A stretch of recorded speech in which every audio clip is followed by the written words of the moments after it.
În timpul iernii anului 1856, într-o zonă retrasă din sud-estul Ohio, 3 băieți nou-născuți au venit pe lume în circumstanțe atât de remarcabile, încât chiar și astăzi, experții medicali își dezbat în liniște cazul lor.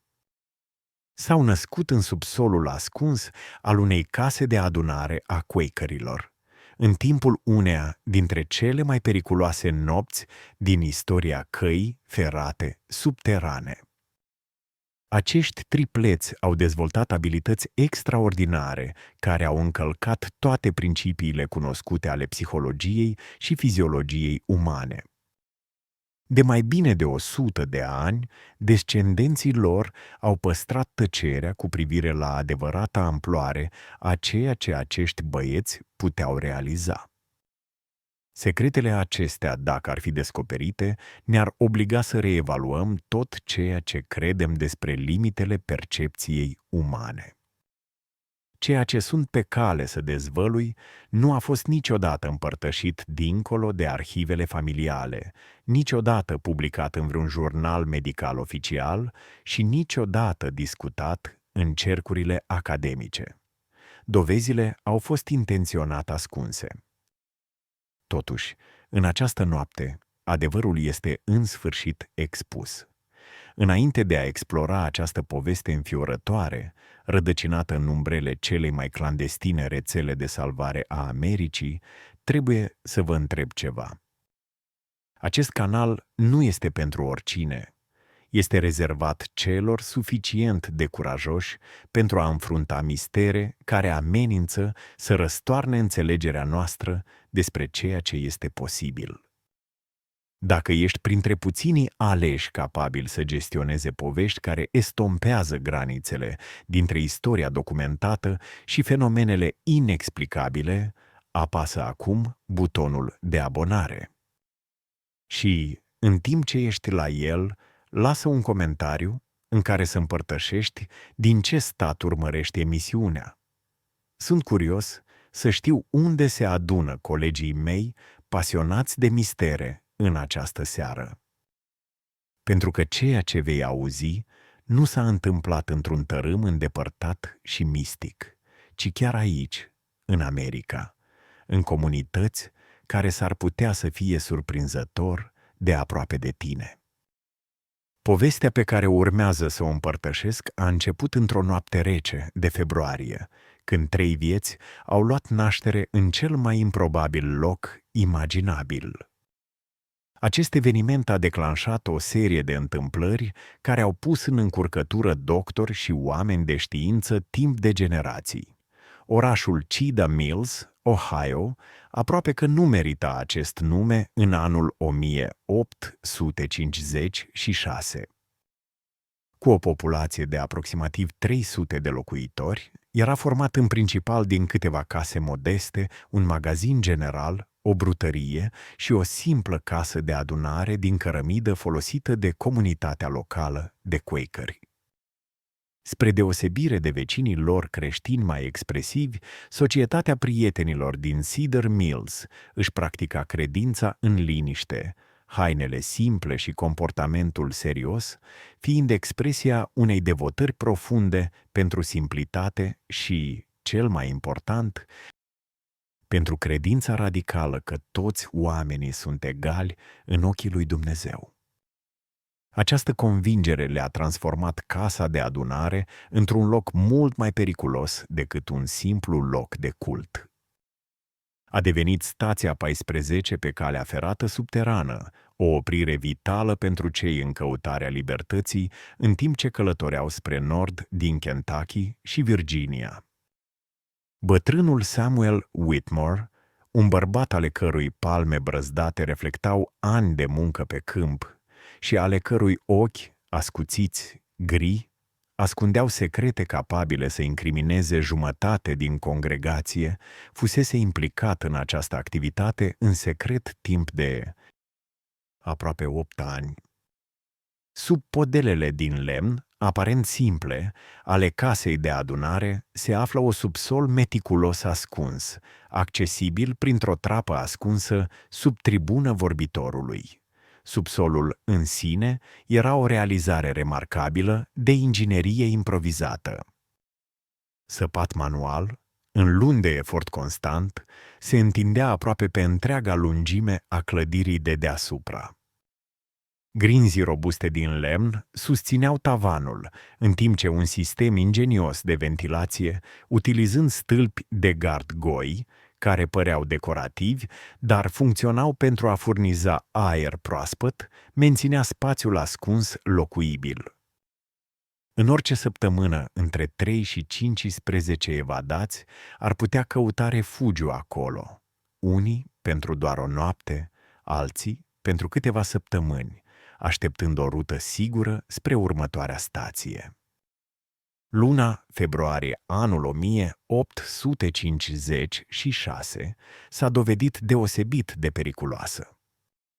Legea sclavilor fugari din anul 1850 încurajase vânătorii de sclavi să acționeze cu mai multă încredere, fiind acum autorizată prin lege să urmărească și să recupereze persoanele evadate în Ohio.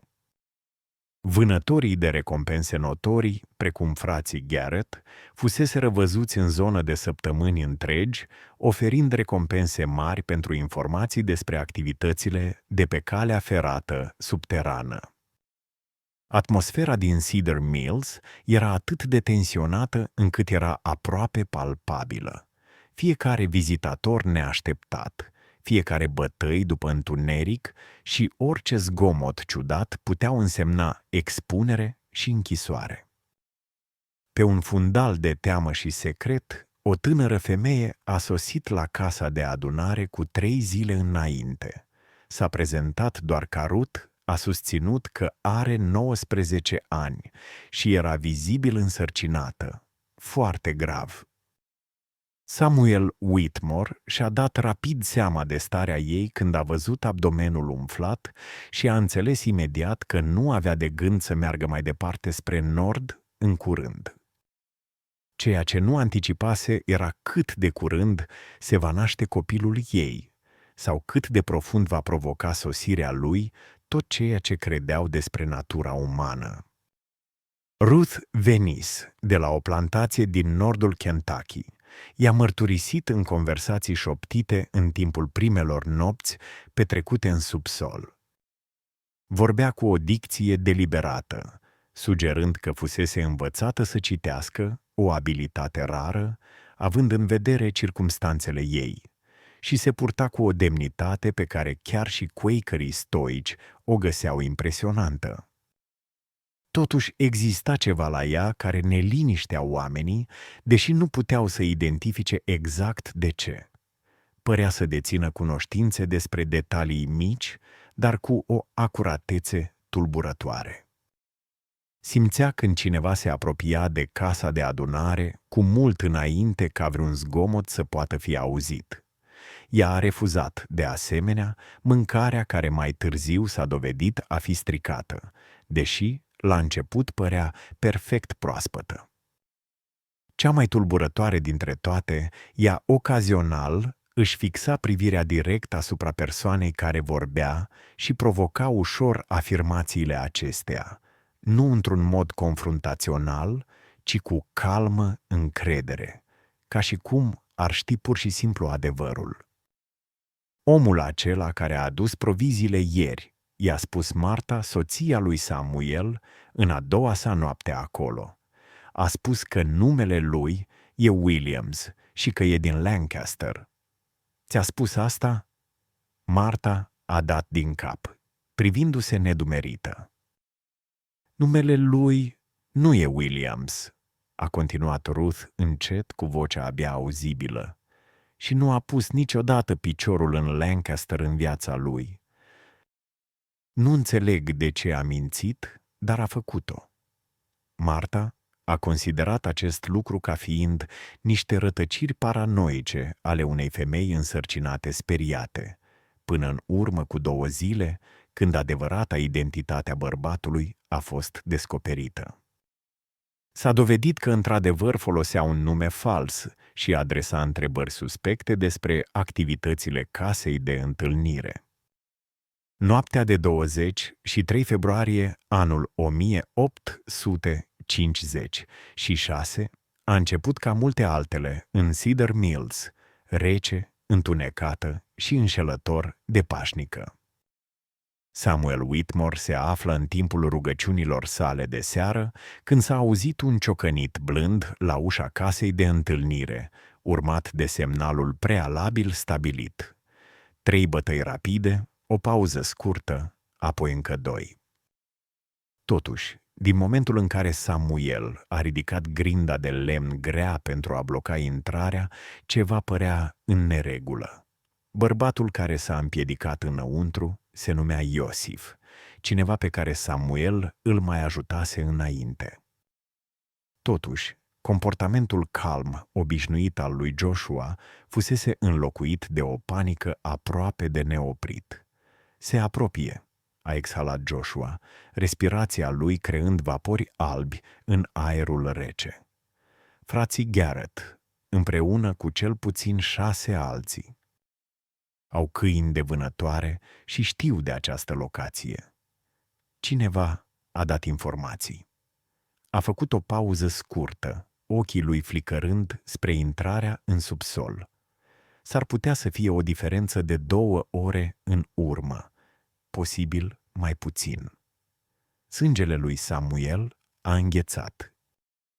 Pe parcursul a 8 ani de activitate cu Underground Railroad, nu au mai întâlnit niciodată o amenințare directă de această magnitudine.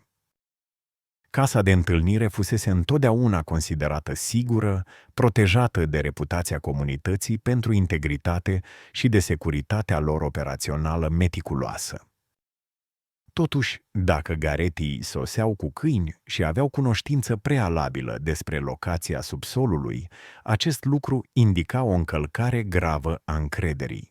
Îngrijorarea imediată era acum evacuarea. În prezent, 7 persoane se adăposteau în subsol, inclusiv Ruth, care experimenta dureri de naștere sporadice pe parcursul zilei. Martha Whitmore o observase îndeaproape, sperând că nașterea va fi amânată cel puțin încă o săptămână. Cu toate acestea, părea că mama natură avea alte planuri. De parcă ar fi fost inspirată de cuvintele lui Joshua.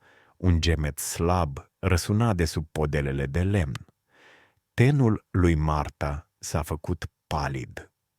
Samuel, șopti ea. Nașterea Rutii a început. Imediat. Următoarele ore s-au desfășurat ca un coșmar înghețat, pline de frică înghețată, în timp ce Samuel și alți 2 bărbați lucrau cu grabă pentru a evacua cei 6 evadați rămași prin tunelul nordic ascuns al casei de adunare. O pasaj săpat manual, care ieșea aproape un sfert de milă mai departe, printre o pădure de stejari deasă. Marta și fiica ei, Rebecca, au coborât în subsol pentru a ajuta Rutii în timpul nașterii.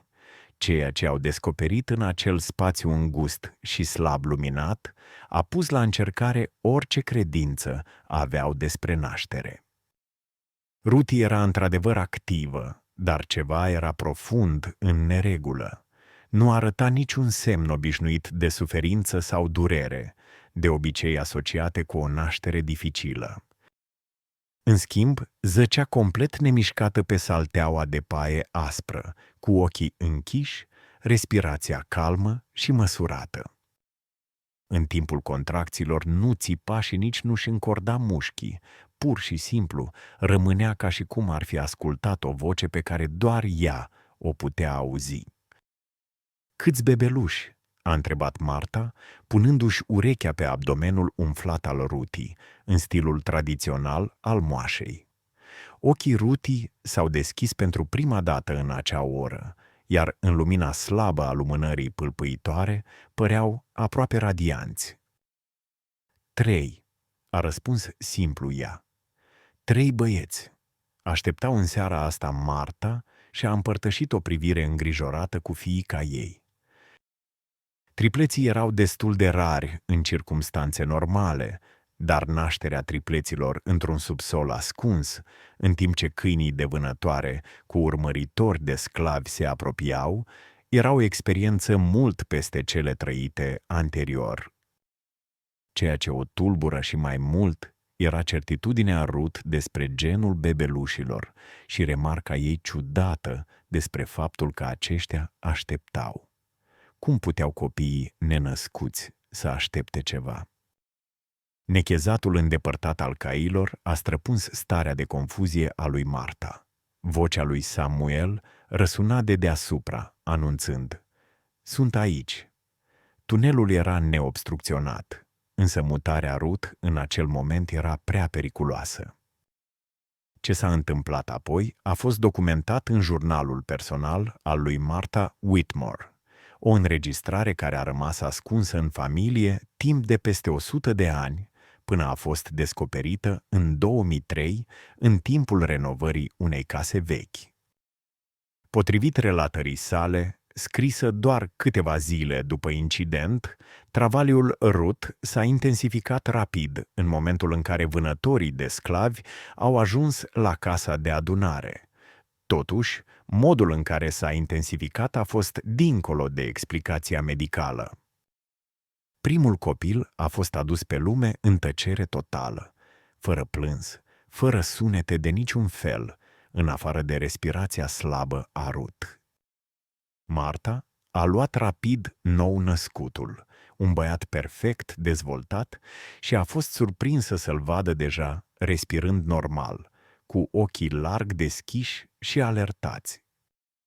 Înainte să poată chiar să rupă cordonul umbilical, al doilea sugar a sosit din nou în tăcere, respirând și conștient încă din momentul nașterii.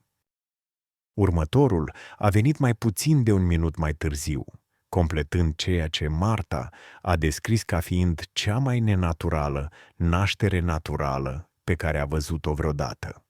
Totuși, cea mai ciudată parte urma să vină. În timp ce Marta se ocupa de curățarea și înfășarea celor 3 nou-născuți, zgomote de pași și de voci răsunau direct deasupra. Frații Garrett intraseră în casa de adunare și desfășurau o căutare exhaustivă. Bocanci grei troșneau pe podelele de lemn doar câțiva metri deasupra capetelor nou-născuților. La un moment dat, cineva stătea chiar pe capătul de trapă care ducea la intrarea în subsol. Pe tot parcursul acestei încercări, cu bărbați necunoscuți și câini de urmă chiar deasupra lor, cei 3 bebeluși au rămas complet tăcuți. Nici un plâns, nici un suspin, nici măcar zgomotele slabe tipice nou-născuților. Ei zăceau perfect nemișcați în brațele mamei lor, ochii lor identici și întunecați clipocind înainte și înapoi, ca și cum ar fi urmărit mișcările celor care îi căutau deasupra. Părea că, într-un fel, recunoșteau faptul că supraviețuirea lor depinde de menținerea unui tăcere totală. Ruth a rămas tăcută pe tot parcursul căutării. Conform jurnalului Martei, ea și-a îmbrățișat pur și simplu cei 3 fii și le-a șoptit în limba unui dialect pe care Marta nu-l mai întâlnise vreodată. Mai târziu, Marta avea să o descrie ca pe o serie de cuvinte care păreau să curgă precum apa, blânde și neîntrerupte, ca un râu ce alunecă peste pietre. Căutarea a durat aproape 3 ore. Familia Garrett a efectuat o investigație meticuloasă și sistematică și a devenit tot mai nerăbdătoare. Ei au examinat fiecare cameră, fiecare dulap și fiecare ascunzătoare posibilă. Câinii lor au mirosit în jurul fundației casei de adunare și chiar au zgâriat podelele în mai multe locuri, dar niciodată nu au descoperit intrarea în subsol. În cele din urmă au plecat, blestemându-și informatorul pentru că le-a furnizat informații false.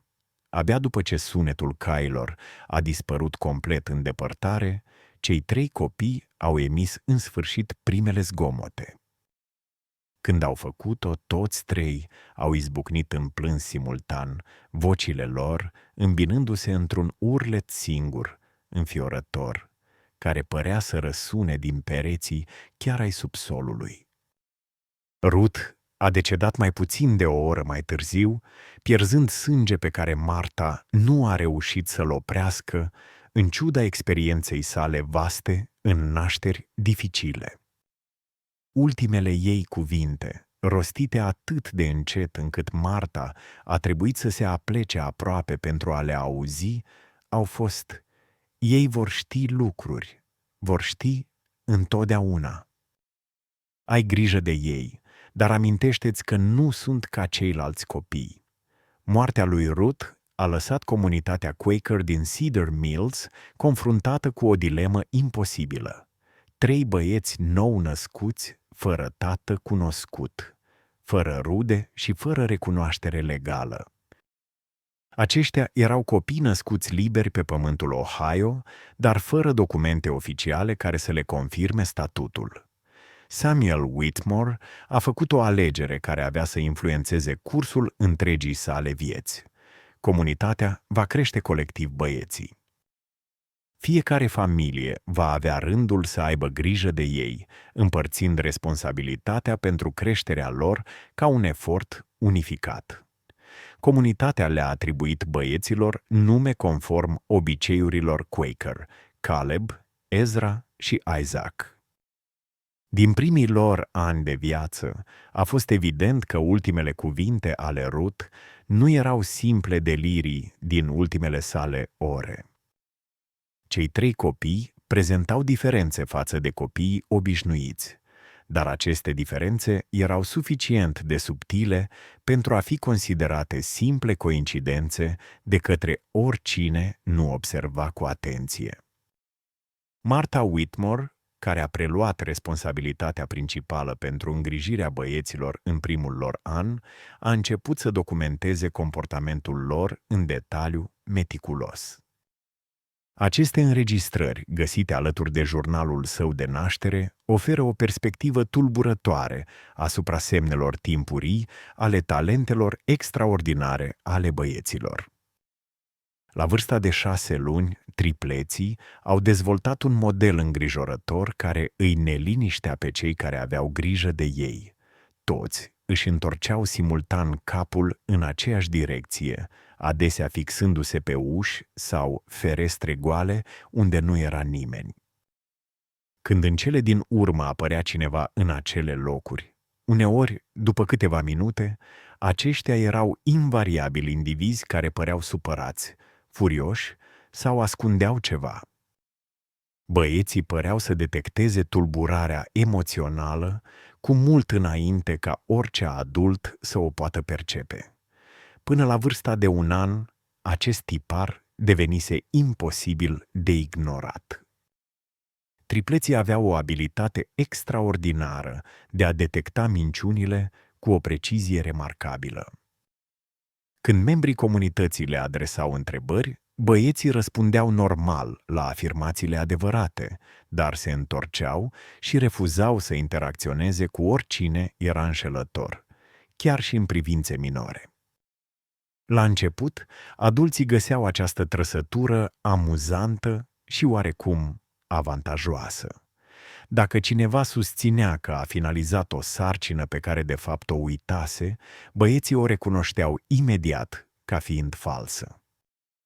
În mod similar, dacă un vizitator la casa de întâlniri oferea un nume fals sau detalii înșelătoare despre trecutul său, tripleții deveneau vizibil supărați și evitau să se apropie de acea persoană.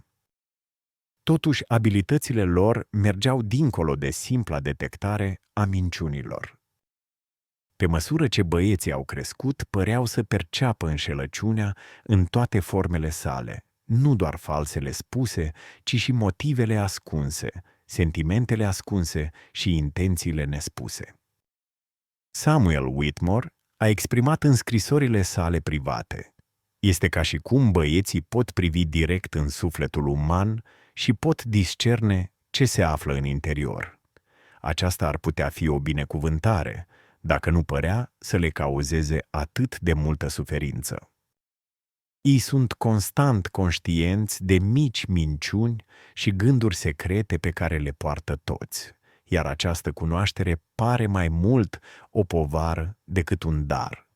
Chiar mai neliniștitori erau răspunsurile băieților la anumite tipuri de necinste. Ei manifestau un disconfort evident ori de câte ori cineva ascundea informații despre persoane dispărute sau acte de violență ascunse. În al doilea an, un comerciant itinerant pe nume Thompson a sosit la casa de adunare, afirmând că pleacă spre Columbus în interes de afaceri.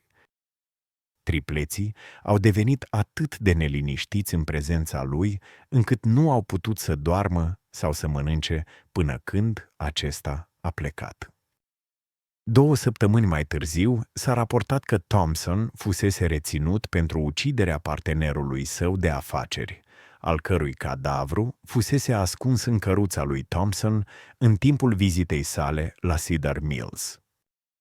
La vârsta de 3 ani, băieții dezvoltaseră ceea ce comunitatea numea privirea de cunoaștere, o expresie comună pe care o foloseau atunci când fixau pe cineva suspectat că ascunde ceva important. Toți 3 își întorceau capetele în același timp, ochii lor întunecați pătrunzând aparent pe oricine le atrăgea atenția.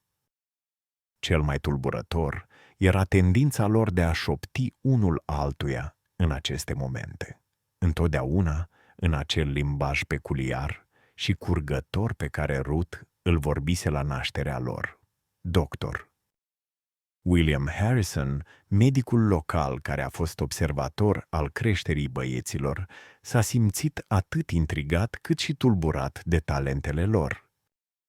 Într-o scrisoare către un coleg de la Colegiul Medical din Ohio, a afirmat: "Am examinat acești copii de mai multe ori și nu am găsit nicio anomalie fizică care să explice abilitățile lor extraordinare de percepție. Simțurile lor de auz, vedere și alte percepții par normale, deși poate ușor mai ascuțite decât în mod obișnuit, totuși ei manifestă constant cunoștințe despre subiecte care ar trebui să fie dincolo de conștientizarea lor naturală. Sunt obligat să cred că fie acești copii posedă o formă de abilitate senzorială necunoscută în înțelepciunea medicală actuală, fie sunt înșelați într-un mod elaborat. Totuși, modul în care copiii de 3 ani ar putea menține o astfel de înșelătorie depășește înțelegerea mea. Influența băiatului asupra operațiunilor de pe traseul subteran a fost imediată și semnificativă. Noutățile despre capacitățile lor s-au răspândit discret printre rețeaua de stații și conductori. Cei care căutau libertatea începeau să solicite în mod specific trecerea prin Cedar Mills, conștienți că băieții pot detecta infiltratori și trădători cu precizie perfectă. Prezența tripletelor în subsolul casei de adunare a devenit un simbol al securității. Atât timp cât rămâneau calmi și stăpâni pe ei, cei care încercau să evadeze se simțeau în siguranță, convinși că sunt printre prieteni. În schimb, dacă băieții arătau semne de neliniște sau refuzau să intre în subsol, era un indicator clar că cineva din grup nu era de încredere. Samuel Whitmore s-a aflat într-o poziție incomodă, depinzând de 3 copii mici pentru a proteja unul dintre cele mai importante noduri ale rețelei subterane din Ohio. Cu toate acestea, precizia băieților era de necontestat.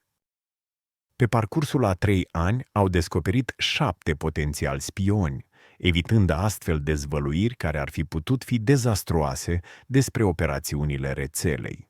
Totuși, talentele lor au avut un cost, care a devenit tot mai evident pe măsură ce au crescut. Adulții din comunitate, deși apreciau protecția oferită de băieți, nu puteau scăpa de sentimentul că sunt constant supuși unui control și judecăți. Chiar și cei mai sinceri simțeau un disconfort sub privirea vigilentă a tripletelor, conștienți că fiecare gând și sentiment al lor părea cumva perceptibil. Cel mai îngrijorător aspect era conștientizarea în creștere a băieților asupra propriilor puteri și influența pe care o exercitau asupra altora.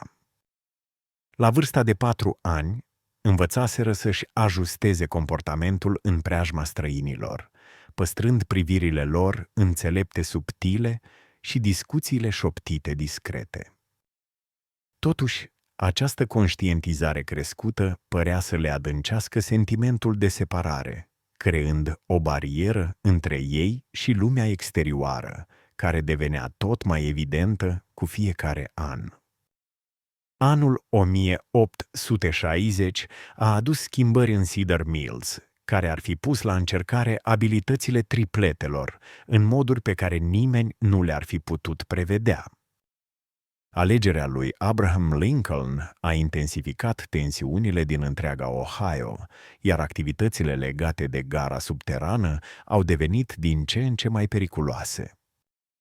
Marșalii federali și-au intensificat raidurile, în timp ce vânătorii de recompense, precum frații Garrett, acționau cu aproape libertate totală. În această perioadă de creștere a pericolului, băieții, care aveau acum 4 ani, au început să manifeste un nou și mai neliniștitor aspect al abilităților lor.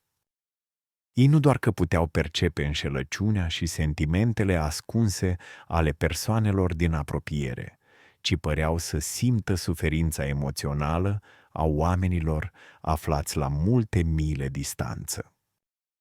Cel mai vechi incident înregistrat a avut loc într-o dimineață rece de ianuarie, când tripletele au devenit brusc extrem de neliniștite, în ciuda faptului că erau în siguranță în interiorul casei de adunare, alături de îngrijitorii lor obișnuiți. Toți trei au început să plângă simultan, nu în modul obișnuit al copiilor supărați, ci cu un plânset plângător care părea să transmită frică profundă și suferință. Martha Whitmore a încercat toate metodele pe care le știa pentru a-i liniști, dar nimic nu a avut succes. Băieții au continuat să plângă cu durere aproape 6 ore, până când au tăcut chiar în momentul în care se apropia seara. 2 zile mai târziu, un căutător de libertate a sosit la casa de adunare, aducând vești cutremurătoare. Un grup de 11 persoane, inclusiv 3 copii, fusese capturat de vânători de sclavi la aproximativ 40 de mile sud de Cedar Mills. Răpirea avusese loc aproape exact în același timp în care tripleții începuseră să plângă. Mai mult, grupul capturat includea o femeie însărcinată, care tocmai născuse în timpul atacului. Atât ea, cât și nou-născutul ei au murit din cauza expunerii în timpul drumului anevoios de întoarcere către Kentucky. Samuel Whitmore a fost profund afectat de acest eveniment, dar l-a atribuit unei simple coincidențe până când s-a întâmplat din nou la 3 săptămâni distanță. La această a doua întâmplare, agitația băiatului a durat doar 2 ore, dar a fost semnificativ mai severă. A doua zi a sosit vestea că un conductor de pe calea ferată subterană fusese împușcat și ucis, în timp ce ajuta o familie să scape în apropiere de Portsmouth, Ohio. Din nou, acest lucru a coincis exact cu momentul în care tripletii au început să prezinte semne de stres extrem. Dr. Harrison, care monitoriza creșterea și dezvoltarea băiatului, a fost chemat pentru a-i evalua după acest al 3-lea incident. Notele private ale sale au dezvăluit descoperiri profund tulburătoare. În timpul episoadelor caracterizate printr-o percepție aparent distantă a suferinței, ritmul cardiac al băiatului devenea sincronizat. Modelele lor de respirație sunt identice, iar temperatura corpului scade cu câțiva grade. Cel mai remarcabil, activitatea lor cerebrală pare să crească semnificativ. Este clar că trec printr-o implicare mentală intensă. În ciuda semnelor exterioare de suferință, pot doar să presupun că sistemele lor nervoase detectează într-un fel trauma emoțională care are loc la distanțe mari. Deși procesul prin care se întâmplă acest lucru rămâne complet necunoscut pentru știința medicală, capacitățile lor de percepție la distanță par să fie fin reglate pentru situații care implică înșelăciune, trădare și amenințări mortale. Ei nu au răspuns la accidente obișnuite sau decese naturale, dar au simțit în mod constant când cineva era urmărit, trădat sau ucis. Raza lor de acțiune pare să acopere cea mai mare parte a sudului și centrului Ohio, posibil extinzându-se în Kentucky de nord. Știrea despre abilitățile extraordinare ale tripletului s-a răspândit dincolo de rețeaua de trenuri subterane. Familiile care căutau persoane dragi dispărute au început să călătorească spre Cedar Mills, sperând că băieții vor putea, într-un fel, să detecteze dacă rudele lor sunt încă în viață și unde s-ar putea afla. Samuel Whitmore ezita să exploateze talentele copiilor în acest mod, dar băieții înșiși păreau a fi constrânși de nevoile acestor familii disperate. Cel mai extraordinar incident a implicat familia Brennan, al cărei fiu de 16 ani, Mary, dispăruse în timp ce se îndrepta spre a vizita rude în Columbus. Fata fusese absentă timp de 3 luni, când părinții ei îngrijorați au ajuns în Cedar Mills după ce au auzit zvonuri despre 3 copii capabili să localizeze persoane dispărute. La început, Samuel a refuzat să îi implice pe băieți, dar Caleb, Ezra și Isaac s-au apropiat independent de părinții îngrijorați. Fără a fi întrebați, tripletii s-au poziționat în fața doamnei Brennan și au început să șoptească sincronizat, ca de obicei. După câteva momente, Isaac a făcut un pas înainte și a indicat spre sud-est, către râul Ohio. "Este acolo," a declarat simplu. "Este speriată, dar este în viață. Bărbatul care a răpit-o nu era cine pretindea că este." În urma acestei informații, autoritățile locale au efectuat o percheziție la o fermă izolată din apropierea Chillicothe și au descoperit-o pe Mary Brennan, închisă într-un beci, alături de alte 2 tinere răpite de un bărbat care pretindea că este un predicator itinerant. Răpitorul a fost arestat și a recunoscut ulterior că plănuia să traficheze femeile în scopuri de prostituție în New Orleans. Salvarea lui Mary Brennan a marcat o schimbare semnificativă în percepția comunității asupra tripletelor. Acestea nu mai erau doar copii cu un talent extraordinar pentru detectarea minciunilor. În schimb, se transformau în ceva complet diferit, ceva ce chiar și protectorii lor quakeri găseau profund tulburător. Puterile băiatului avansau, devenind mai precise și mai puternice cu fiecare lună care trecea. Părea că nu există limite în amploarea sau acuratețea abilităților sale. Poate cel mai neliniștitor lucru era detașarea emoțională tot mai accentuată a băiatului față de lumea din jurul lui. Conștientizarea neîncetată a minciunilor, violenței și suferinței umane începea să îl apese greu. Expresiile lor rareori dezvăluiau fericire. Rareori se jucau și rămâneau în general aproape unul de celălalt, șoptind într-o limbaj secret.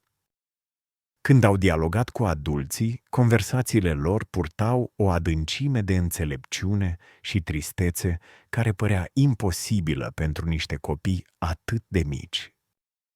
În reflexiile sale finale despre băieți, înainte de a trece în neființă în anul 1862, Harrison și-a exprimat îngrijorările, afirmând: "Mă îngrijorează faptul că asistăm la ascensiunea unor indivizi care sunt fundamental diferiți de restul umanității. Capacitățile lor par să se extindă mai degrabă decât să atingă un platou. Nu pot prevedea la ce ar putea ajunge să fie capabili odată ce vor crește. Chiar mai tulburător este prețul mental pe care îl impun talentele lor extraordinare. Acești copii asistă la mai multă suferință și malevolență umană decât întâlnesc majoritatea adulților într-o viață întreagă. Mai mult, le lipsesc apărările emoționale care se dezvoltă de obicei odată cu vârsta. Nu sunt sigur ce fel de oameni vor deveni, dar mă tem că vor sta departe de ceilalți, veșnic îndepărtați de conștientizarea înfiorătoare a ceea ce se ascunde în sufletul uman." Începutul războiului civil, în anul 1860, și unul a adus un haos fără precedent în activitățile de cale ferată subterană din Ohio, dar a deschis totodată noi oportunități pentru tripleți de a-și dezvălui pe deplin puterile remarcabile.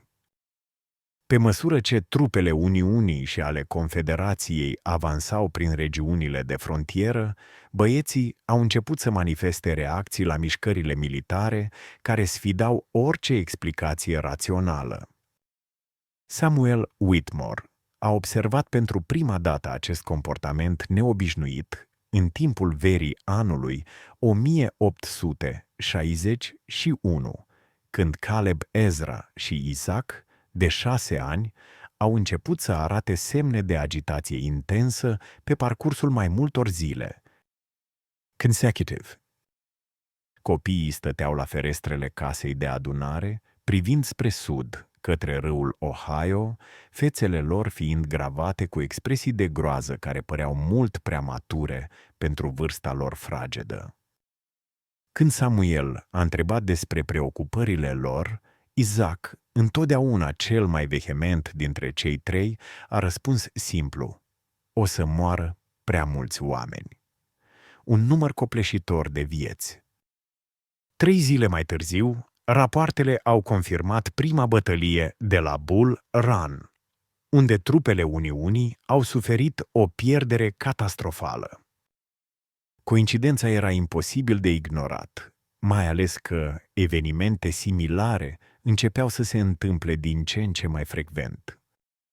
Băieții păreau să aibă o abilitate incredibilă de a anticipa conflicte militare majore cu zile sau chiar săptămâni înainte ca vestea despre acestea să ajungă la Cedar Mills, iar răspunsurile lor emoționale corespundeau gravității victimelor. Implicate. Mai mult, ceea ce era și mai neliniștitor, era talentul lor aparent de a identifica anumite persoane printre miile de soldați care treceau prin zonă. În septembrie anul 1861, un tânăr soldat al Uniunii pe nume Thomas Caldwell s-a oprit la casa de adunare în timp ce era în concediu pentru a-și vizita familia din Marietta.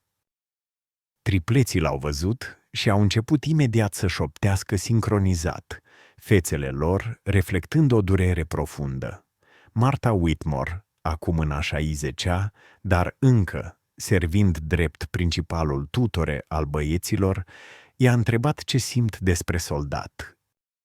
Ezra s-a apropiat și a vorbit cu o voce care părea prea matură pentru statura lui mică. El nu va ajunge acasă.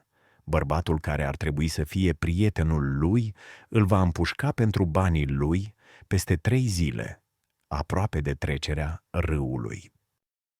Thomas Caldwell a chicotit auzind această prezicere, afirmând că călătorea singur și nu avea bunuri de valoare de care să fie furat.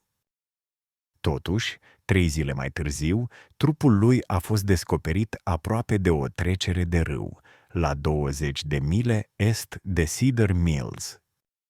Fusese împușcat și jefuit de un dezertor din propria lui unitate, un bărbat pe nume Patterson, care pretindea că este prietenul lui Caldwell și plănuia să călătorească o parte din drum împreună cu el. Precizia acestei previziuni a șocat întreaga comunitate locală. Totuși, a fost doar începutul. În lunile următoare, băieții au început să facă predicții din ce în ce mai precise și tulburătoare despre persoanele pe care le întâlneau. Ei puteau prevedea când cineva urma să moară, adesea indicând ziua și ora exacte. Au prezis cu acuratețe trădări, dezertări și acte violente. Cel mai înfricoșător părea că știu care dintre evadați trecând prin casa de adunare vor ajunge cu succes în Canada și care vor fi capturați sau uciși pe drum. Samuel Whitmore se luptă cu dilemele morale ridicate de cunoștințele extraordinare ale băieților. Ar trebui să-i alerteze pe ceilalți despre amenințările reprezentate de tripletii Forau? Ar trebui să încerce să oprească tragediile pe care le prevedeau? Sau această cunoaștere era prea periculoasă pentru a fi pusă în practică? Povara acestor alegeri părea copleșitoare, fiind amplificată de aparenta apatie a băieților față de durerea pe care o observau. Ei povesteau despre morți și acte de trădare cu aceeași indiferență calmă pe care o ai când discuți despre vreme.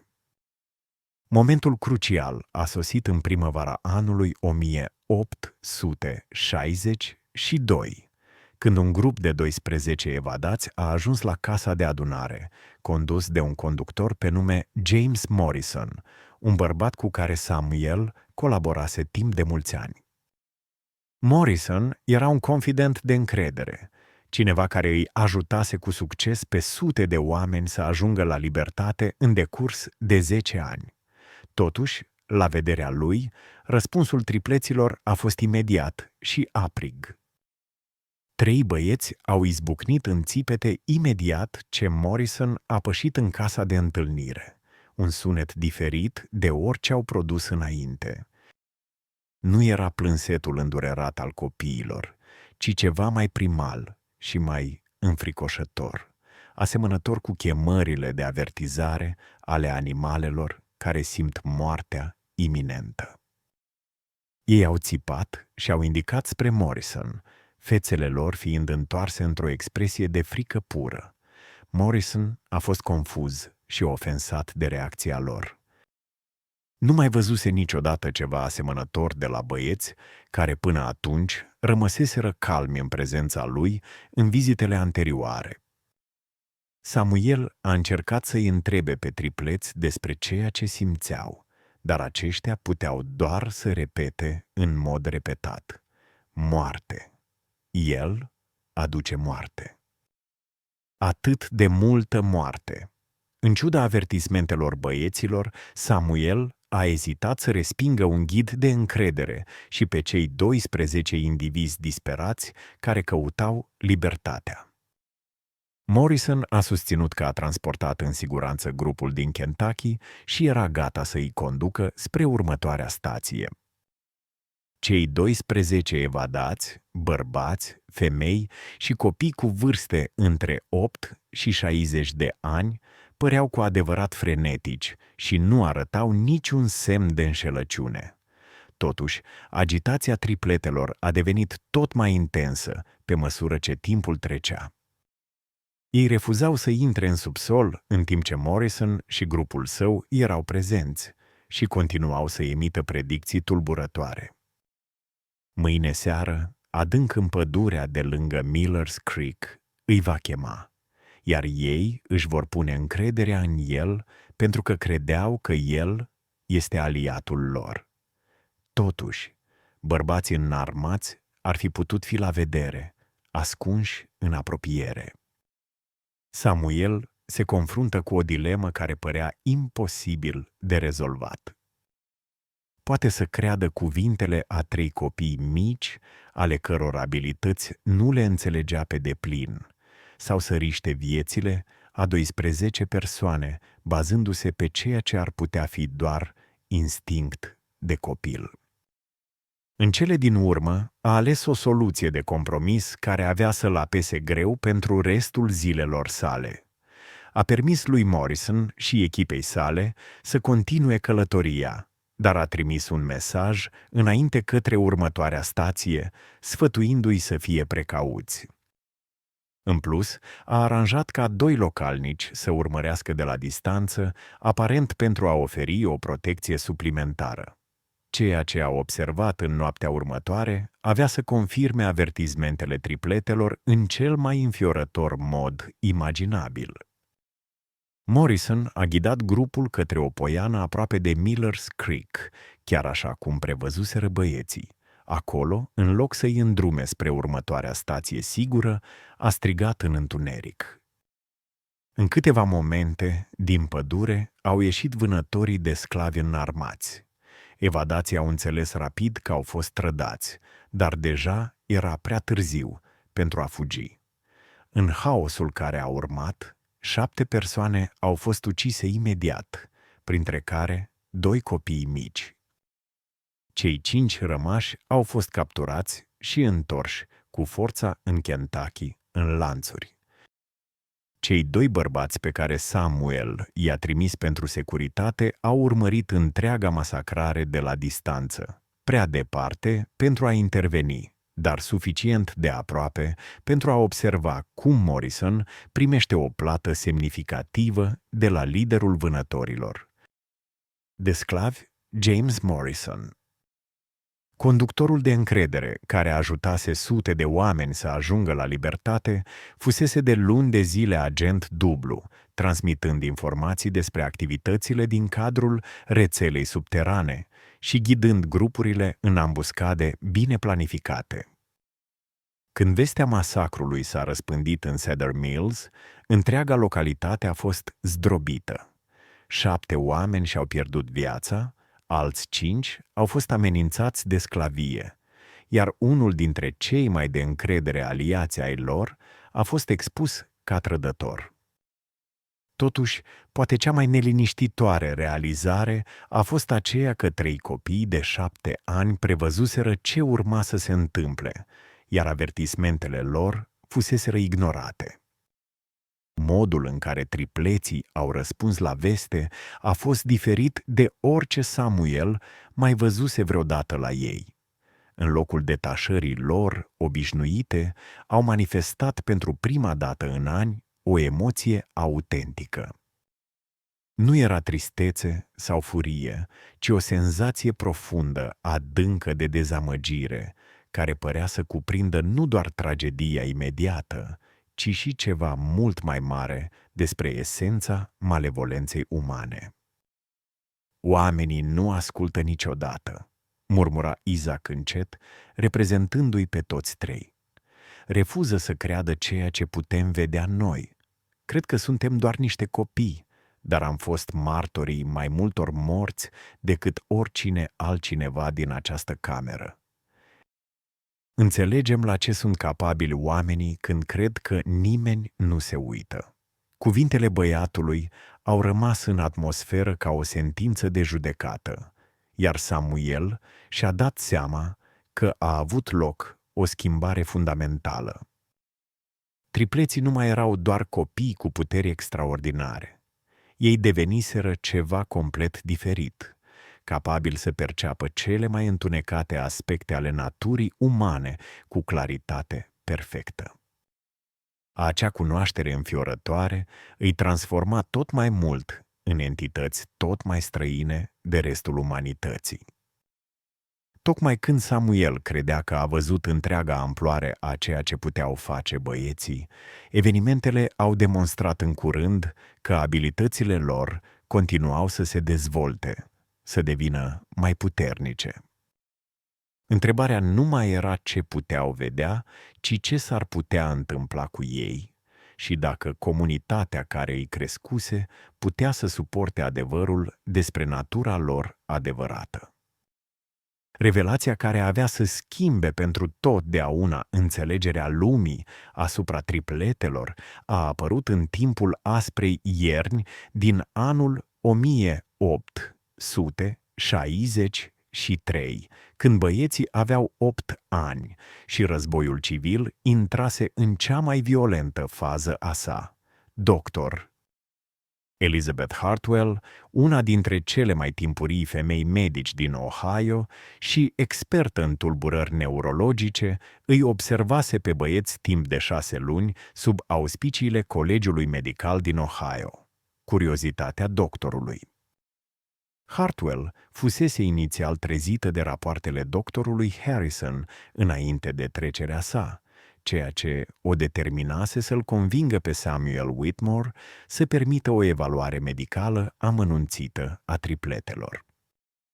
Informațiile obținute din această evaluare urmau să pună la îndoială în mod fundamental credințele predominante despre conștiința și percepția umană.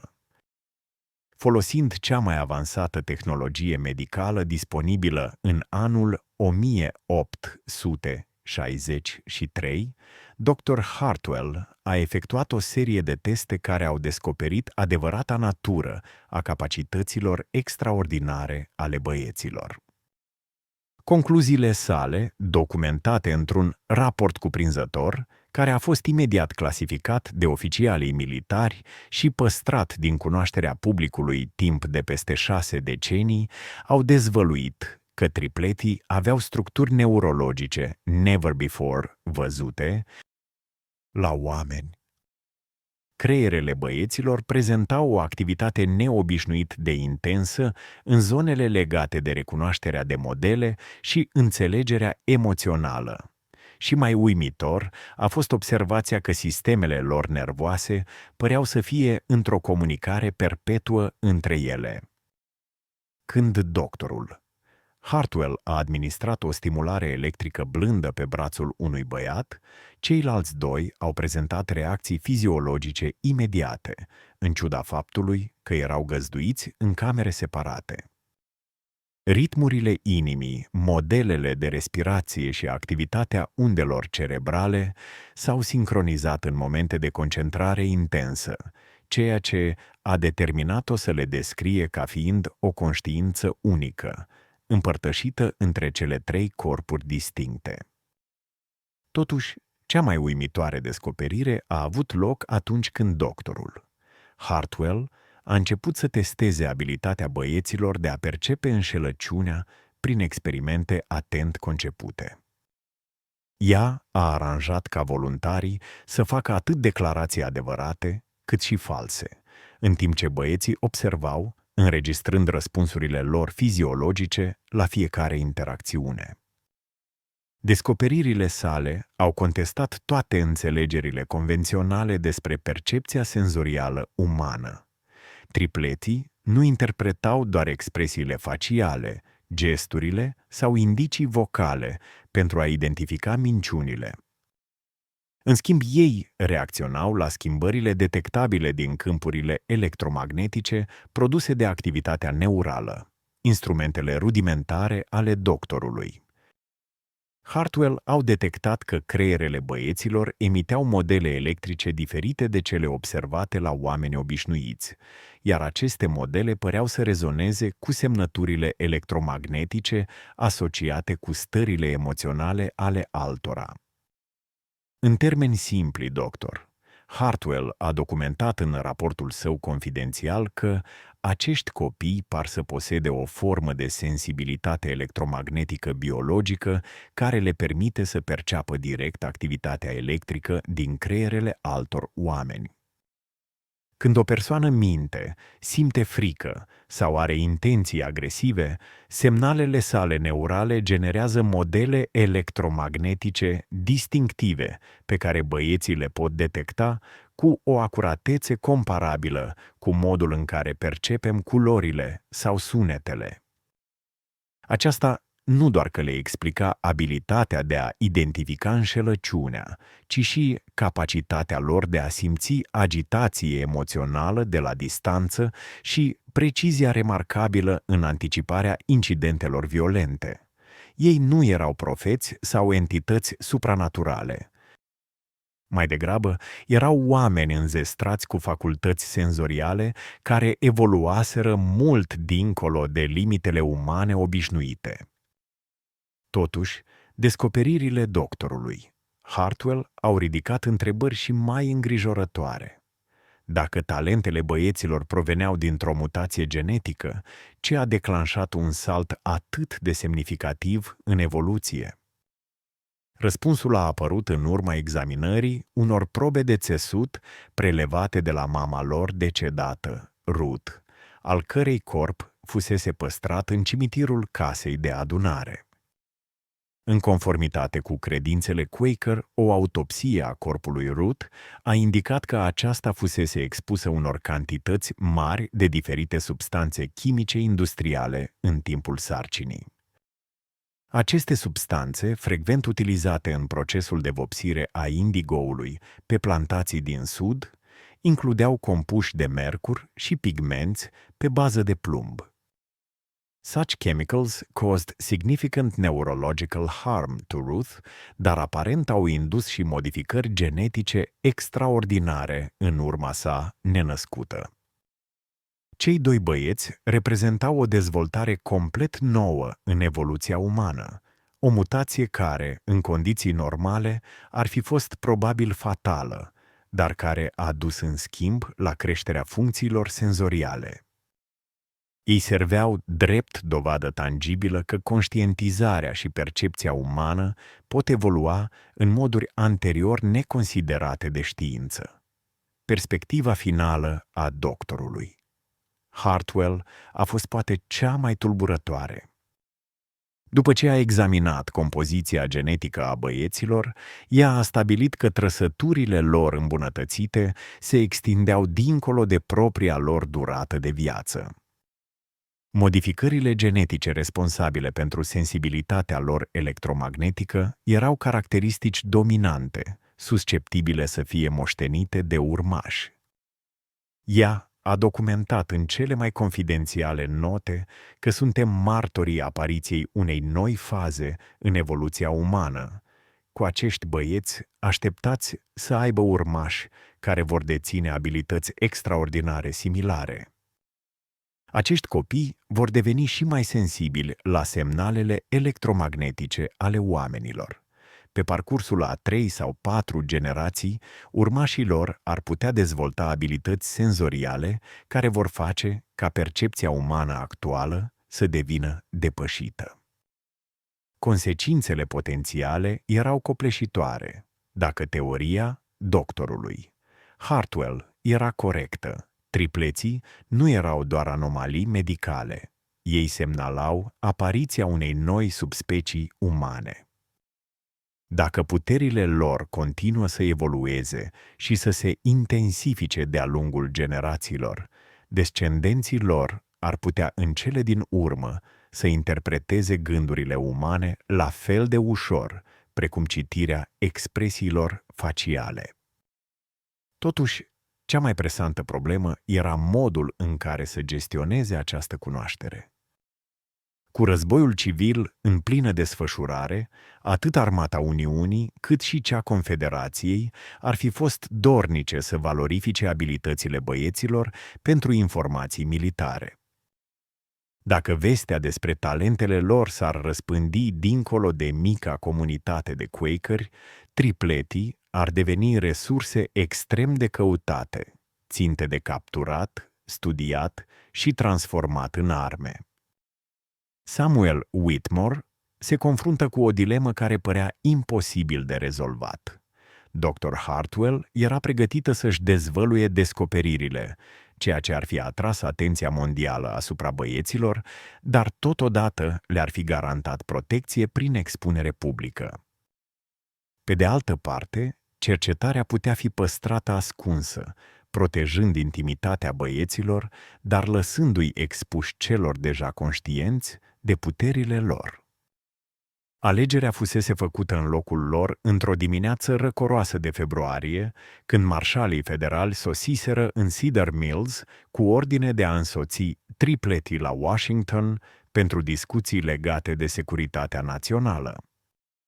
Cineva din conducerea militară descoperise despre doctorul, lucrarea lui Hartwell, și a concluzionat că abilitățile băieților ar putea fi instrumentale în interogarea deținuților confederați și în descoperirea spionilor. Totuși, tripleții au simțit apropierea marșalilor cu mult înainte ca aceștia să ajungă la casa de întâlnire. Când Samuel i-a găsit în acea dimineață, erau deja împachetați și pregătiți să plece, bunurile lor fiind adunate în mici sacoșe de pânză. "Trebuie să plecăm," a spus Caleb clar. "Dacă rămânem, se vor întâmpla lucruri îngrozitoare cu toți cei de aici. Am văzut cum e Isaac," a dat din cap solemn. "Vizitatorii care se apropie nu sunt interesați doar să ne exploateze. Intenționează să ne examineze temeinic, să ne disecțieze pentru a înțelege mecanismele noastre interne. După ce se vor termina cu noi, își vor îndrepta atenția către copiii și nepoții noștri." Ezra, de obicei cel mai rezervat dintre trio, a vorbit ultimul. "Am zărit viitorul pe care ei îl doresc să-l construiască. O lume în care persoane ca noi sunt închise în cuști și exploatate ca instrumente. Refuzăm să permitem ca acest lucru să se întâmple." Alegerea băiatului a fost definitivă. Ei se vor strecura înainte ca agenții federali să ajungă, disolviți în rețeaua de peșteri și pasaje ascunse care traversează dealurile din jurul Cedar Mills. Samuel a făcut o ultimă încercare să-i convingă să rămână, afirmând că ar fi mai în siguranță sub supravegherea guvernului decât ascunși în sălbăticie. Răspunsul lui Caleb a demonstrat cât de mult au crescut băieții peste cei 8 ani ai lor. "Domnule Whitmore, putem detecta intențiile tuturor celor aflați în raza de 50 de mile de această locație. Înțelegem că agenții guvernamentali nu vin să ne protejeze, vin să ne controleze. Am simțit gândurile lor și suntem conștienți de planurile lor. Am preferat să ne asumăm riscurile din sălbăticie decât să devenim captivi într-un laborator." Pe măsură ce sunetul cailor care se apropiau peste câmpurile înghețate devenea tot mai puternic, tripleții se pregăteau să părăsească singurul cămin pe care îl cunoscuseră vreodată. Dar înainte de a pleca, au dezvăluit o ultimă adevăr, care îl va chinui pe Samuel Whitmore pentru tot restul vieții sale. "Există și alții," șopti Isaac încet. "Nu mulți, dar câțiva. Copiii născuți în mijlocul unor perioade de violență și greutăți intense. Copii a căror mame au fost expuse la aceleași toxine care ne-au transformat și pe noi. Ei sunt răspândiți în întregul ținut, iar majoritatea nu sunt conștienți de adevărata lor natură, însă noi putem simți prezența lor, iar ei pot simți a noastră." Ezra s-a avântat înainte, fața lui tânără fiind gravată cu o înțelepciune care părea veche de secole. "Într-o zi, când va fi sigur, îi vom găsi. Îi vom învăța ceea ce am învățat, îi vom ajuta să-și recunoască puterile și poate, dacă vom proceda cu prudență, vom putea crea ceva mai bun decât ceea ce există acum. Un lume în care înșelăciunea este imposibilă, în care nimeni nu poate ascunde intenții malefice și în care nimeni nu poate pretinde că este ceva ce nu este." Ultimele cuvinte ale băiatului, pe măsură ce se pregăteau să dispară în sălbăticie, au fost atât un jurământ cât și o avertizare. Vom observa. Vigilența noastră va dura pentru totdeauna. și vom aminti pe cei care ne-au sprijinit și pe cei care au încercat să ne rănească. Această cunoaștere va fi transmisă din generație în generație, copiilor noștri, copiilor lor și celor ce vor veni. Lumea este pe punctul de a se transforma în moduri dincolo de înțelegerea umană, iar schimbarea va porni de la noi. Marșalii federali au ajuns la casa de întâlnire la 3 ore după ce tripleții au dispărut, descoperind doar camere goale și rămășițele slabe ale unor copii remarcabili, care dispăruseră la fel de complet ca și cum nu ar fi fost niciodată acolo. În ciuda investigațiilor amănunțite folosind câini de urmărire și personal militar, nicio urmă a băieților nu a fost recuperată vreodată. Ei pur și simplu dispăruseră în sălbăticia Ohio, lăsând în urmă doar amintiri și întrebări fără răspuns, care nu vor fi niciodată complet rezolvate. Cercetările doctorului. Elizabeth Hartwell au fost imediat clasificate de oficialii militari și au rămas confidențiale timp de mai bine de 6 decenii. Când documentele sale au fost în cele din urmă publicate în anul 1924, au provocat o mare tulburare în domeniul medical. Totuși, până atunci, băieții aveau aproape 70 de ani, iar orice oportunitate de a-i examina fusese de mult pierdută. Samuel Whitmore a trăit până în 1889, purtând secretul a ceea ce observase pe tot parcursul vieții sale. În arhivele sale private, descoperite după moartea sa, a scris: "Am zărit viitorul umanității și acesta mă umple atât de teamă, cât și de uimire." Cei 3 băieți au întruchipat ceva fără precedent, ceva ce putea atât să ridice specia noastră la noi înălțimi, cât și să ne conducă spre distrugere. Sper că, indiferent unde au ajuns sau ce au devenit, și-au amintit de dragostea și bunătatea pe care le-au experimentat în mica noastră comunitate. Stația de pe drumul ferateului subteran de la Cedar Mills a rămas operațională până la încheierea războiului civil, dar nu a mai fost niciodată aceeași după plecarea tripletelor. Fără talentul lor de a percepe infiltratori și trădători, operațiunea a devenit din ce în ce mai periculoasă, ceea ce a dus la capturarea sau uciderea mai multor conductorii săi. Casa de adunare a fost în cele din urmă părăsită în 1878, iar structura a început să se degradeze treptat. Totuși, povestea tripletelor nu s-a încheiat odată cu dispariția lor. În deceniile următoare au început să apară la nivel național relatări despre persoane cu abilități perceptuale extraordinare. Se spunea că o fată din Pennsylvania putea prevedea accidente cu câteva zile înainte să se întâmple. Se afirma că 2 gemeni din Texas aveau o abilitate incredibilă de a localiza persoane dispărute cu o precizie remarcabilă. Un copil din California putea, susține-se, să detecteze când cineva mințea doar observând expresiile faciale. Multe dintre aceste relatări au fost inițial considerate folclor sau exagerări.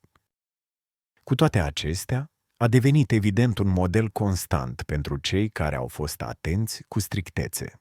Acești copii se nășteau în mod constant în perioade marcate de violență intensă sau tulburări sociale. Mamele lor au fost frecvent expuse la substanțe chimice industriale sau toxice în timpul sarcinii, iar copiii înșiși manifestau sensibilități electromagnetice similare celor documentate de doctor. Studiul lui Hartwell despre tripletii din Cedar Mills. Cercetările genetice contemporane au validat acum ceea ce dr. Hartwell hipotezizase încă din 1863. Presiunile extreme de mediu combinate cu expunerea la agenți toxici specifici pot induce schimbări genetice rapide, care sunt moștenite de generațiile viitoare. Persoanele triplet au fost printre cele mai timpurii cazuri documentate de evoluție umană determinată de stres, un fenomen acum înțeles de oameni de știință ca fiind mai răspândit decât se credea anterior. Cercetări recente au descoperit cel puțin 47 de cazuri confirmate de persoane cu sensibilitate electromagnetică crescută, născute între 1850 și 1000 și 1900, în principal în zone afectate de poluarea industrială sau conflicte militare. Deși majoritatea acestor indivizi au dus vieți modeste și nu și-au dezvoltat abilitățile la nivelul celor demonstrați de tripleții din Cedar Mills, influența lor genetică a continuat să se răspândească în cadrul populației americane. Dr. Sarah Chen, neurolog la Universitatea Johns Hopkins, cu 2 decenii de cercetări în domeniul sensibilității electromagnetice la oameni, sugerează că descendenții acestor cazuri timpurii ar putea reprezenta până la 0,1% din populația actuală a Statelor Unite. Ea a explicat într-un interviu din anul 2019 că asistăm la apariția unei variante umane înzestrate cu facultăți senzoriale never before observate în specia noastră. Acești indivizi nu sunt telepați sau precogni, ci mai degrabă sunt oameni cu o sensibilitate neurală crescută, care le permite să perceapă semnale electromagnetice produse de creierele altor oameni.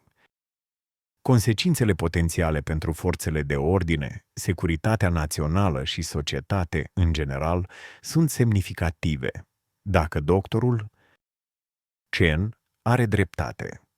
Ar putea exista mii de americani care posedă un anumit nivel de abilitate în detectarea înșelăciunii, percepția emoțiilor ascunse sau localizarea persoanelor dispărute. Mulți dintre acești indivizi poate nu își dau seama chiar de talentele lor, adesea respingând instinctele lor precise ca fiind simple noroc sau coincidență. Totuși, poate cel mai fascinant aspect al acestei cercetări este ceea ce implică despre potențiala traiectorie a evoluției umane. Dacă presiunile de mediu pot induce modificări genetice rapide care îmbunătățesc percepția umană, ce alte abilități ar putea să se dezvolte pe măsură ce specia noastră se confruntă cu noi obstacole? Și dacă tripletii Ced Mills au fost corecți în predicția lor că puterile lor vor deveni mai puternice cu fiecare generație, ce ar putea fi capabil să facă descendenții lor astăzi? Răspunsul la această întrebare ar putea fi mai aproape decât se așteaptă oricine. În 2003, în timpul renovărilor la o casă bătrână din sud-estul Ohio, muncitorii au descoperit o cameră ascunsă, care conținea documente păstrate cu grijă intacte de peste 100 de ani. Printre aceste obiecte se află o scrisoare datată din anul 1923, scrisă în 3 stiluri diferite de scris, dar semnată cu un singur nume, Copii din Cedar Mills. Scrisoarea, adresată generațiilor viitoare care ar înțelege, includea informații genealogice detaliate despre descendenții celor 3 băieți care au dispărut în 1863. Conform acestor înregistrări, tripletii au supraviețuit într-adevăr dispariției lor inițiale, au avut vieți lungi și au avut mulți copii care au moștenit abilitățile lor sporite. Chiar mai uimitor, corespondența includea previziuni detaliate ale evenimentelor viitoare care s-au materializat de atunci, indicând datele exacte ale conflictelor mondiale, locul unde urma să fie testată dispozitivul atomic, anul în care umanitatea A pus pentru prima dată piciorul pe lună și numeroase alte momente importante din istorie, care nu aveau să se întâmple decât după multe decenii de la redactarea scrisorii. S-a încheiat cu un mesaj care atât liniștește, cât și neliniștește pe cei care l-au examinat. Rămânem prezenți. Continuăm să observăm. Cu fiecare generație, numărul și capacitățile noastre s-au extins exact așa cum am promis inițial. Un moment se apropie când umanitatea va avea nevoie de abilitățile pe care le deținem. Când va sosi acel moment, vom fi pregătiți. Până atunci, rămânem ascunși, acumulând cunoștințe, dezvoltându-ne și pregătindu-ne pentru ziua în care lumea va fi dispusă să înțeleagă ceea ce întruchipăm, următoarea etapă a evoluției umane. Scrisoarea a fost trimisă împreună cu o adresă actuală în Ohio și o instrucțiune clară. Când vei fi pregătit să afli mai multe, vizitează această locație în ziua aniversării nașterii noastre. Vom fi acolo așteptându-te. 20 și 3 februarie 2020 și 4 a marcat cea de-a 168-a aniversare a nașterii tripletelor. Raporturile locale indică faptul că peste 50 de persoane s-au adunat în locul desemnat în acea zi, inclusiv cercetători, descendenți ai participanților la Underground Railroad și oameni care susțin că posedă abilități similare celor demonstrate de tripletii originali din Cedar Mills. Evenimentele care au avut loc în timpul acelei adunări rămân un mister. Participanții au refuzat să discute despre ceea ce au experimentat, iar nici o documentație oficială a evenimentului nu există. Cu toate acestea, în lunile următoare, câțiva dintre cei prezenți au început să colaboreze la proiecte legate de investigații privind persoane dispărute, cazuri penale și studii psihologice. Chen, care a fost prezent la întâlnirea din februarie, a declarat doar că moștenirea tripletelor de la Cedar Mills este departe de a fi încheiată. De fapt, s-ar putea să fie chiar abia la început. Narațiunea celor 3 băieți născuți într-un subteran în timpul uneia dintre cele mai întunecate epoci din istoria americană continuă să evolueze peste un secol și jumătate mai târziu. Rămâne incert dacă ei simbolizează speranța supremă a umanității pentru progres sau cea mai periculoasă mutație a sa. Totuși, un lucru este clar. Undeva acolo, descendenții lui Caleb, Ezra și Isaac încă privesc, încă acumulează cunoștințe și încă se pregătesc pentru ceea ce urmează. Dacă abilitatea strămoșilor lor de a prevedea viitorul rămâne de încredere, atunci această următoare etapă a dezvoltării umane ar putea să apară mai devreme decât se așteaptă oricine. Această enigmă dezvăluie că limitele conștientizării umane ar putea fi mult mai flexibile decât s-a crezut anterior și că situațiile extraordinare pot uneori să dea naștere unor indivizi excepționali. Care sunt gândurile tale despre această poveste? Crezi că evoluția umană ar putea face salturi atât de semnificative în condiții extreme? Ai avut vreodată momente de intuiție atât de precise încât păreau imposibile? Distribuiți comentariile Deisiche mai jos, exprimându-vă opiniile despre tripleți și dacă descendenții lor ar putea fi încă printre noi astăzi. Dacă v-a plăcut această poveste și doriți mai multe mistere care să pună la încercare tot ceea ce credem despre potențialul uman, abonați-vă, activați clopoțelul de notificări și distribuiți cu cineva pasionat de povești care îmbină știința cu imposibilul. Ne vedem în următorul videoclip, unde vom descoperi un alt secret întunecat ascuns din istoria Americii.